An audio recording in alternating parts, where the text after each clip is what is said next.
Hello defence listeners, स्वागत है आप सबका एक और नए डिफेंस वीडियो में जिसमें हम बात करने वाले हैं नयोमा एयरबेस के बारे में। इस वक्त इस एयरबेस को फुली ऑपरेशनल बनाने के लिए वर्क तेजी से जारी है और 2024 के लास्ट तक ये एयरबेस इंडिया के सभी फाइटर जेट को ऑपरेट करने लगेगी। आप सबको इतना तो पता ही है कि इस एयरबेस की काफ़ी ज़्यादा स्ट्रेटजिक इंपॉर्टेंस है, लेकिन ये इंपॉर्टेंस कितना है और चाइना के किस एयरबेस के अगेंस्ट में इसे बनाया जा रहा है, तो इस वीडियो में हम इसी के बारे में बात करने वाले हैं। तो सबसे पहले हम नयोमा के बारे में जान लेते हैं। नयोमा साउदर्न लद्दाख में बसा एक छोटा सा गांव है जिसकी आबादी रफली 1000 की है।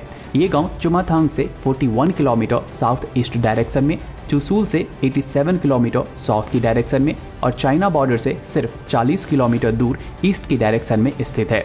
और ये सभी लोकेशन भारत की स्ट्रेटजिक पॉइंट ऑफ व्यू से काफ़ी ज़्यादा इंपॉर्टेंट है। वहीं इसके अलावा इसे चाइना के खिलाफ और भी ज़्यादा खास इसका एलिवेशन बनाता है जो कि 4180 मीटर की है।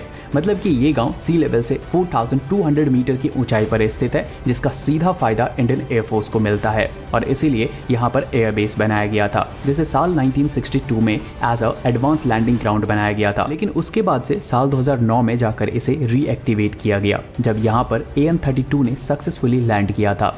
अब तक इस एयरबेस से सिर्फ ट्रांसपोर्ट एयरक्राफ्ट और हेलीकॉप्टर ही ऑपरेट हो पाते थे, लेकिन साल 2023 के जनवरी में ही $27 मिलियन इस एयरबेस को विकसित करने के लिए ग्रांट किए गए, जिससे 1235 एकड़ में इस पूरे एयरबेस को अपग्रेड करके फुली ऑपरेशनल किया जाना है, जो कि 2024 के लास्ट तक कंप्लीट हो जाएगा।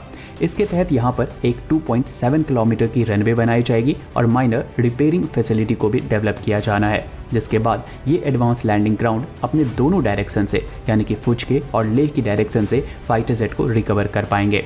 इस एयरबेस के कम्प्लीटली डेवलप होने के बाद से लेह में जो highest landing ground Daulat Beg Oldi है, तो वहाँ से प्रेशर कम होगा। साथ ही चाइनीज़ एयरबेस को काउंटर करने में सबसे ज़्यादा इंपॉर्टेंट रोल नयोमा एयरफील्ड का होने वाला है। और कैसे, तो इसको समझने के लिए आइए समझते हैं कि चाइना के पास कौन कौन सा एयरबेस LAC के पास भारत को काउंटर करने के लिए है। भारत के नॉर्दर्न पार्ट को टारगेट करने के लिए LAC के 200 किलोमीटर के रेंज में चाइना के पास 4 एयरबेस हैं, जो कि हैं होटान, लासा, नागरीगुंसा और जी-गेज एयरबेस, जहां से PLAAF के फाइटर जेट हमेशा ऑपरेट होते रहते हैं।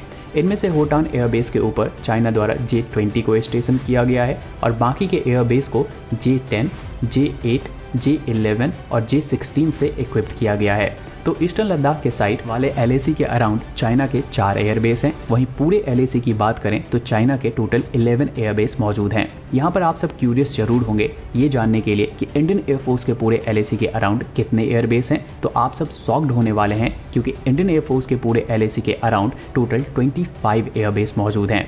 यानी कि अगर भारत और चाइना के बीच कॉन्फ्लिक्ट होता है तो दोनों तरफ से एक दूसरे को एयरबेस को न्यूट्रलाइज करने की कोशिश जरूर की जाएगी। ऐसे में अगर इंडिया और चाइना दोनों अपने अपने 11 एयरबेस खोते हैं तो भी भारत के पास बहुत सारे एयरबेस हैं जो कि चाइना को काउंटर कर सकते हैं।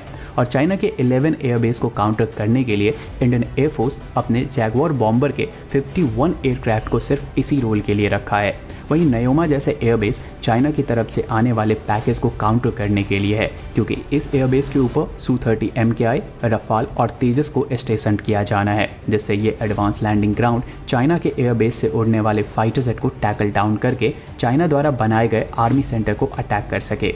एक बार चाइना के ये 11 एयरबेस डिस्ट्रॉय हुए तो चाइना को इसे रिपेयर करने में काफ़ी ज़्यादा टाइम लगने वाला है, जिसका रीज़न ये है कि चाइना के बाकी के जो एयरफोर्स स्टेशन है तो वहाँ से काफ़ी ज़्यादा अंदर मौजूद है और वहाँ से आकर रिप्लेनिशमेंट करना बहुत बड़ा टास्क है, खासकर जब नयोमा जैसे एयरफील्ड के ऊपर भारत के सबसे एडवांस फाइटर जेट स्टेशन हो। तो इस सब को लेकर आपकी क्या ओपिनियंस हैं वो हमें कमेंट सेक्शन में ज़रूर बताएं। बाकी आज के इस वीडियो के लिए इतना ही। उम्मीद है आपको ये वीडियो इन्फॉर्मेटिव लगी होगी। अगर लगी हो तो वीडियो को लाइक करें, शेयर करें और चैनल पर नए हैं तो चैनल को सब्सक्राइब कर लें।